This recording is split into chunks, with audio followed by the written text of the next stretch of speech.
नमस्कार दोस्तों, stock market studies में फिर से एक बार आपको बहुत-बहुत स्वागत है। तो आज मैं फिर से आपके सामने कुछ इंपॉर्टेंट कंपनी का अपडेट शेयर करने वाला हूँ। तो वीडियो को पूरा लास्ट तक देखिएगा और अभी तक आपने चैनल को सब्सक्राइब नहीं किया तो जरूर कर लीजिएगा। कंटिन्यूअसली इन्फॉर्मेशन और अपडेट्स पाने के लिए चैनल के ऊपर बने रहिएगा। तो चलो देख लेते हैं कौन सा कंपनी है इस वीडियो के अंदर। फर्स्ट जो कंपनी है उसका नाम है जाइडस लाइफ साइंस लिमिटेड।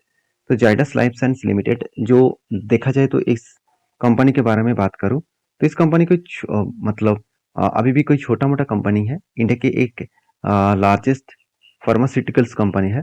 और इसका कंपनी के अगर मैं अपडेट के बारे में बात करूं तो कंपनी इंडिया के फोर्थ लार्जेस्ट फार्मास्यूटिकल्स कंपनी है। जिससे पहले सन फार्मा है, उसके बाद सिप्ला है, डॉक्टर रेड्डी है, उसके बाद जाइडस लाइफ साइंस है। तो इस सारे कंपनीज के अंदर मैं जाइडस लाइफ साइंस को ज़्यादा से ज़्यादा मैं प्रेफर करता हूँ खुद के लिए, क्योंकि कंपनीज के ऊपर परफॉर्म मुझे बेस्ट तरीके से देखने को मिल जाते हैं। पहली बात, कंपनी का अगर मैं पी रेशियो के बारे में बात करूँ, देखिए शेयर लगातार लगातार हाई करते चले जा रहे हैं। और उस टाइम में कंपनी का पी रेशियो के बारे में चर्चा करूँ तो देखिए पी रेशियो इसका जो एक टाइम हाई था करीबन 32 के आसपास, और आज 29 के आसपास चल रहा है। मतलब थोड़ा सा और भी हाई होने का कोशिश करेंगे। तो एवरेज जो कंपनी का पी रेशियो है, जो कंपनी के इंडस्ट्रीज पी रेशियो है, उसके साथ कंपेयर करूँ तो कंपनी का पी रेशियो एक लो लेवल में है। और बाकी देखिए कंपनी का डेप्थ कम है, इनकम भी जबरदस्त है। और इनकम कितना हो रहा है वो मैं आपको यहाँ पे बता देता हूँ। कंपनी के 4,200 करोड़ से 4,500 करोड़ तक कंपनी के इस बार सेल्स देखने को मिले। एक्सपेंस को कंपनी कंट्रोल करने के बाद नेट प्रॉफिट 633 करोड़ से 790 करोड़ तक बना। मतलब कंपनी के ऊपर नेट प्रॉफिट जो है वो थोड़ा सा बढ़ता हुआ देखने को मिले, जो पिछले सालों को पिछले क्वार्टर्स को कंपनी बीट नहीं कर पाया। तो जिसके कारण थोड़ा सा प्रेशर है। फिर भी कंपनी लगातार प्रॉफिट कर रहा है, तो जिसके चलते कंपनी लगातार भागते ही चले जा रहे हैं। बैलेंस शीट भी देखेंगे तो कंपनी का रिजर्व भी बढ़ता हुआ देखने को मिले। और कंपनी का सबसे जो बेस्ट पॉइंट है कंपनी का कर्जा, जिसके चलते हुए मैंने टेल लिया कर्जा एकदम नाक के बराबर लेके आए। जब पहले कर्जा 7,000 करोड़ तक चला गया था, 7,500 8,000 करोड़ के आसपास, वो कर्जा घट के हो चुके हैं सिर्फ 190 करोड़ के आसपास। मतलब कर्जा नाक के बराबर है। उसके साथ साथ CWIP, इसके ऊपर इन्वेस्टमेंट भी करीबन 1,200 करोड़ के आसपास देखने को मिला। तो एक बेस्ट तरीके से कंपनी के ऊपर इन्वेस्टमेंट आपको देखने को मिले हैं। बाकी एज ए इन्वेस्टर, प्रोमोटर से लेकर FIDS पब्लिक अच्छा खासा यहाँ पे निवेश करके रखे हैं। तो यहाँ पे इस कंपनी के ऊपर बात करूँ तो यहाँ पे देखिए म्यूचुअल फंड कंपनी के ऊपर इस कंपनी के ऊपर 4.5 থেকে 5% होल्ड करके रखा है। और FS कितना होल्डिंग किया, करीबन 4-5% के आसपास। तो इंस्टीट्यूशन इस कंपनी के ऊपर कंटिन्यू कर रहे हैं। प्रोमोटर के पास सबसे ज्यादा इंस्टीट्यूशन के पास भी होल्डिंग है। उसके बाद देखिए अदर्स के पास भी है, पब्लिक के पास भी है। इसका मतलब बाकी जितने सारे इन्वेस्टर है, सारे के सारे व्यक्ति इस कंपनी के ऊपर होल्डिंग कर रहे हैं। क्यों? क्योंकि वो जानते हैं इस कंपनी में कितना दम है। क्योंकि मैंने जब टेल लिया था और टेड जब बना था, तब मैंने आपको वीडियो बना के आपको शेयर किया सारी चीजों को समझाने के लिए कि किस बेसिस पे मैंने टेल लिया। यहाँ पे क्या बना, शोल्डर, उसके बाद एक बिग हेड बना, उसके बाद एक शोल्डर बना। तो फाइनली क्या हुआ, यहाँ पे ब्रेकआउट हुआ। ब्रेकआउट होने के बाद कंपनी क्या कर रहा है, धीरे धीरे करके वो ऊपर जाने का कोशिश कर रहा है। तो धीरे धीरे करके ऊपर गए और उसके बाद टारगेट का नजदीक गया और टारगेट अचीव होने का वो कोशिश भी कर रहा है। तो मेरे हिसाब से एक बेस्ट तरीके से टारगेट यहाँ पे बनने का चांसेस है। अगर टारगेट यहाँ तक बने तो करीबन 50% के आसपास टारगेट बनने का चांसेस है। तो एक अच्छा खासा टारगेट मिलने का चांसेस है। बाकी इस कंपनी के ऊपर आपके क्या ओपिनियन है, जरूर मुझे कमेंट्स करके बताना। और इस वीडियो में अगर कुछ नया सीखने को मिले तो प्लीज़ एक लाइक कर देना, क्योंकि मेरे तरफ से हर चीज़ों को सीखने के लिए मिलेगा। कोई भी मेरे तरफ से बाय एंड सेल का रिकमेंडेशन नहीं है। अगर किसी भी कंपनी के ऊपर काम करना है तो आपका जो एडवाइजर है उसके साथ बातचीत करके ही काम करना।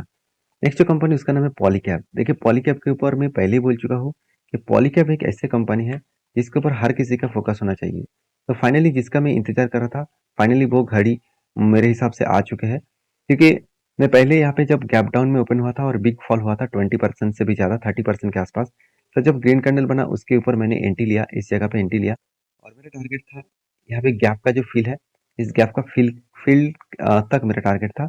तो वो टारगेट अचीव हो चुके हैं। और अभी देखिए मैं आपको ये भी बताया कि मैं फिर से एक बार एंट्री लेने वाला हूँ। अगर इस ये जो रेंज है, इस रेंज को अगर ब्रेकआउट करके कोई स्ट्रॉन्ग कैंडल बने, तो स्ट्रॉन्ग कैंडल तो बना मगर उसमें वॉल्यूम थोड़ा सा वीकनेस है। अभी इसके ऊपर मुझे एक क्लोजिंग चाहिए। तो क्लोजिंग होने के बाद मैं फिर से एक बार एंट्री लेने वाला हूँ एक शॉर्ट टर्म पीरियड के लिए। तो बाकी इस लेवल तक अगर मैंने एंट्री ले लिया, मगर मान के चलिए इसके ऊपर मैंने एंट्री लिया और यहाँ तक टारगेट तक देखूँ तो अराउंड 10 to 20% के आसपास टारगेट रखूंगा और मेरा स्टॉप लॉस इसके नीचे रहेगा। छोटा सा स्टॉप लॉस कितना होगा वो भी मैं आपको बता दूं। मेरा खुद का जो स्टॉप लॉस होगा यहाँ पे करीबन 4% के आसपास, मतलब मैं 3 गुना के आसपास टारगेट लेकर चलूंगा। बाकी इस पॉलीकैब के ऊपर मेरा सारे पॉइंट्स एंटी के बेसिस में इसीलिए होता है क्योंकि इंस्टीट्यूशन इस कंपनी के ऊपर हर टाइम बने रहना चाहते हैं। म्यूचुअल फंड के पास 5.5% होल्डिंग है, मगर एफएस के पास जो 6% होल्डिंग था वो बढ़ के 13.5% हो चुके हैं। तो अलग लेवल का एक इन्वेस्टमेंट इस कंपनी के ऊपर इंस्टीट्यूशन किए जा रहे हैं। और प्रोमोटर के पास तो पहले ही 65% होल्डिंग है। तो इस कंपनी के ऊपर हर कोई इंस्टीट्यूशन कंटिन्यू करना चाहते हैं। बाकी पॉलीकैब के ऊपर दो इंपॉर्टेंस पॉइंट आपको बेस्ट लगेगा। पहली बात, कंपनी का सेल्स जो 3,300 करोड़ से बढ़ के 3,700 करोड़ बना, उसके बाद 4,300 करोड़ बना, मतलब 2,700 करोड़ से 3,300 करोड़ बना, उसके बाद 3,700 करोड़ बना, उसके बाद 4,300 करोड़ बना। इसका मतलब बेस्ट तरीके से यहाँ पे क्या बना, एक अलग लेवल का सेल्स का ग्रोथ यहाँ पे देखने को मिले। अभी देखिए एक्सपेंस के बारे में चर्चा करूँ तो एक्सपेंस 2,300 करोड़ से 3,000 करोड़ तक बना और 3,200 करोड़ और 3,700 करोड़ बना। एक एक्सपेंस थोड़ा सा ज़्यादा हुआ और जिसके चलते कंपनी का प्रॉफिट मार्जिन ज़्यादा तो हुआ, मगर जिस तरीके से सेल्स हुआ था उसी तरीके से ग्रोथ यहाँ पे देखने को नहीं मिला। फिर भी कंपनी हर साल को कंपनी बीट करके आगे बढ़े, इसीलिए देखिए कंपनी के ऊपर सेल्स तो बढ़ा, प्रॉफिट तो बढ़ा, मगर पिछले क्वार्टर को कंपनी बीट नहीं कर पाया। मतलब एस्टिमेट के हिसाब से कंपनी क्वार्टर बेसिस में प्रॉफिट को बीट नहीं कर पाया है। और एज ए इन्वेस्टर, प्रोमोटर से लेकर एफएसडीएस पब्लिक, हर किसी के पास आपको इन्वेस्टमेंट आपको देखने को मिल जाएगा। तो मेरे हिसाब से बेस्ट तरीके से यहाँ पे सारे पॉइंट ऑफ व्यू से देखा जाए तो कंपनी के ऊपर सारी चीज बेस्ट तरीके से हो रहा है, जिसके चलते हुए मुझे लग रहा है कि यहाँ पे फिर से जो ब्रेकआउट हो रहा है, एक अच्छा खासा अप ट्रेंड जाने के लिए वो तैयारी कर रहा है। बाकी आपके क्या ओपिनियन है जरूर मुझे कमेंट्स करके बताना। नेक्स्ट जो कंपनी है उसका नाम है वोल्टास। देखिए वोल्टास के ऊपर मैंने एक एंट्री लिया था और एंट्री होने के बाद यहाँ पे क्या हुआ आप देखिएगा कि कंपनी के ऊपर क्या बना, एक बहुत दिनों से एक बार, दो बार, तीन और चार चार बार यहाँ पे क्या बना, सॉरी तीन तीन बार यहाँ पे क्या बना, शोल्डर बना। शोल्डर बनने के बाद एक बिग हेड बना, उसके बाद फिर से एक बार शोल्डर बना। तो इस तरीके से शोल्डर बनने के बाद फाइनली क्या हुआ, यहाँ पे ब्रेकआउट हुआ और इसके बाद यहाँ पे क्या हुआ, क्लोजिंग हुआ। ब्रेकआउट होने के बाद ब्रेकआउट क्लोजिंग भी हुआ एक्चुअली इस कैंडल के ऊपर। तो मेरा एंट्री लेवल इस लेवल के ऊपर है और मुझे नहीं लग रहा इतना जल्द जल्द से जल्द वो टारगेट तक जाएगा, क्योंकि हमेशा आपको एक चीज़ों का ध्यान रखना है, कोई भी लेवल का अगर ब्रेकआउट करता है तो वहाँ पे अपॉर्चुनिटी मैं हमेशा ढूंढता हूँ और उस तरीके से अपॉर्चुनिटी मिले तो मैं जरूर टेल लेता हूँ। उसके बाद अगर शेयर में एक बिग फॉल देखने को मिले तो भी मैं कंटिन्यू जरूर करूंगा, क्योंकि इस कंटिन्यू करने के पीछे रीजन यही है कि कंपनी का परफॉर्मेंस, अगर परफॉर्मेंस को ध्यान से देखेंगे तो 1900 करोड़ से कंपनी का 1700 करोड़ हुआ, उसके बाद 2000 करोड़ बना, अभी 2600 करोड़ तक कंपनी का सेल्स बढ़ा। मतलब सेल्स लगातार बढ़ते चले जा रहे हैं। एक्सपेंस को कंपनी मेंटेन करने के बाद कंपनी का नेट प्रॉफिट इस बार देखेंगे तो वोल्टास के ऊपर नेट प्रॉफिट लॉसेस में कन्वर्ट हुआ। मान लेता हूँ कंपनी का लॉसेस हुआ, अच्छी बात यह है कि पिछले सालों की तुलना से कंपनी का लॉस बहुत हद तक रिकवरी हो चुके हैं। ईयर ऑफ ईयर बेसिस में कंपनी शानदार तरीके से लॉस को रिकवरी किया, मगर क्वार्टर क्वार्टर बेसिस में कंपनी का प्रॉफिट ग्रोथ उतना ज़्यादा नहीं हुआ। अभी देखिए वोल्टास का जो सेगमेंट है उसका कौन सा सेगमेंट है, एयर कंडीशन। तो एयर कंडीशन, अभी गर्मी का मौसम आ रहा है तो सबसे ज़्यादा एयर कंडीशन बेचा जाएगा।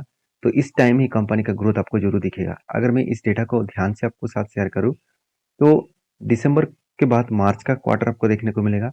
मार्च का क्वार्टर में आप देखेंगे तो देखिए हर साल में मार्च और अप्रैल मंथ में अच्छा खासा कंपनी का ग्रोथ देखने को मिला है।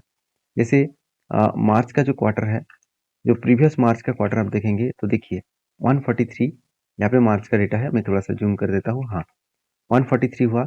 उसके बाद पहले जो मार्च का डेटा था वो अगर देखेंगे तो वहाँ पे भी आपको यही दिखेगा कि 183 करोड़, उससे पहले 239 करोड़। मतलब मार्च का डेटा बहुत शानदार तरीके से कंपनी का देखने को मिल जाते हैं, तो जिसके चलते है कंपनी के इस जगह से ग्रोथ होने का चांसेस देखने को मिल जाएगा, क्योंकि गर्मी के मौसम में ही इसका जो प्रोडक्ट है एयर कंडीशन का, वो प्रोडक्ट ज़्यादा से ज़्यादा बेचा जाता है। बाकी इस कंपनी के ऊपर टेक्निकली चार्ट पैटर्न्स के बारे में मैं पहले बोल चुका हूँ और मेरा जो टारगेट है वो टारगेट इसका जो लाइफ टाइम हाई है उसी लाइफ टाइम हाई के आसपास बना है, करीबन 30% के आसपास। जो टारगेट बनने का चांसेस है 30% के आसपास, इस टारगेट तक अगर अचीव हुआ तो बेस्ट तरीके से यहाँ पे टारगेट मिलने का चांसेस है। बाकी आपकी क्या ओपिनियन है, ज़रूर मुझे कमेंट्स करके बताना। तो मिलते हैं नेक्स्ट वीडियो में, तब तक के लिए धन्यवाद।